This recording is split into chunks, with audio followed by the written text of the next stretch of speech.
sigamos con la segunda fase de esta explicación. Vamos a hablar acerca de lo que es la descomposición de las fuerzas. Las fuerzas, muchachos, se descomponen.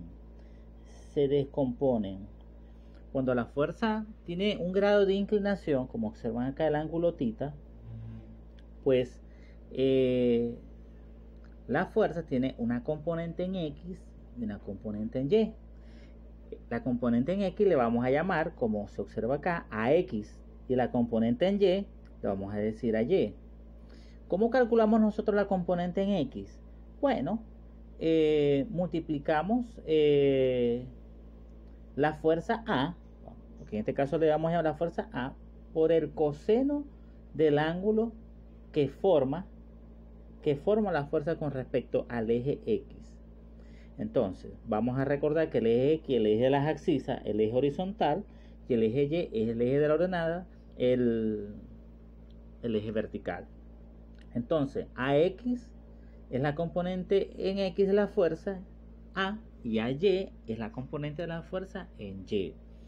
Ustedes dirán, bueno, profe, pero ¿cómo hacemos para calcular ese coseno? Ese coseno se calcula, pues, con la calculadora, donde usted introduce, donde dice cos, sería la fuerza por cos. Entonces ya vamos a explicarle eso. Bien, la fuerza, muchachos, vamos a verlo gráficamente. Si tiene esa dirección, la componente en X va hacia la derecha y la componente en Y va hacia arriba. De esa manera se descompone este tipo de fuerza. Ahora, vamos a verlo acá. Vamos a ver la fuerza F. La fuerza F, miren en la dirección que va en la dirección noreste. Es decir, que si la flecha, esa flecha azul que ustedes ven allí, que representa la fuerza, va a esa dirección, pues la componente en X es una sombra que se refleja en el piso, que es Fx, y la componente en Y es la sombra que se refleja en la pared, en la parte vertical, que es Fy. Entonces, ¿cómo se calcula Fx? Bueno, se calcula con estas fórmulas. Sería Fx va a ser igual a la fuerza por coseno de alfa, y Fy va a ser igual a la fuerza por el seno de alfa, donde alfa es el ángulo. Observen que ambas son positivas, Fx y Fy, porque están en el cuadrante donde los ejes son positivos. Pero miren ahora miren este ejemplo. Fy, la fuerza F en este caso va hacia el noroeste.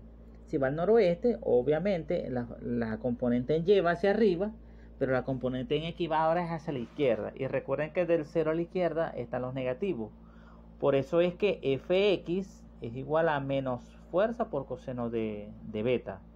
Y Fy, como va hacia arriba, es positiva fuerza por el seno de beta. Vamos con el otro caso. Miren este caso. Miren el ejemplo de la fuerza que está en verde. Va a la zona suroeste. Si es a la suroeste, la componente de esta fuerza en X, que es Fx, es negativa, porque está en la zona negativa. Y si es la fuerza, la componente en Y, también es negativa porque va hacia abajo. ¿Observan? Vamos con esta. Esta fuerza que va en amarillo va hacia el sureste. Si va hacia el sureste, entonces la componente en X va a la izquierda, a la derecha, perdón, positiva, y la componente en Y va hacia abajo, que es negativa. Y obviamente se ve aquí, ¿ven? Bien, entonces vamos a ver un ejemplo. Vamos a ver un ejemplo acá con respecto a la fuerza A. Observen lo siguiente. La fuerza A tiene un ángulo de 53,3 grados, 13 grados. Ese ángulo que veis es el ángulo del que nosotros hablamos anteriormente. La fuerza A tiene un valor de 5. Entonces, si yo quiero calcular la componente de la fuerza A en X, es positiva, sería A por el coseno del ángulo, que es 53,13 grados. Entonces, ¿qué es lo que hago? Y si es la componente en Y, pues multiplico A por el seno de 53 grados. Y de esa manera yo calculo, en este caso, ¿cuánto vale A? A vale 5.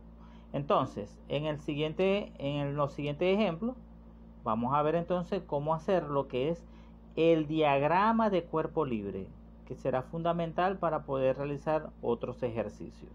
Entonces, nos vemos en la siguiente entrega, muchachos.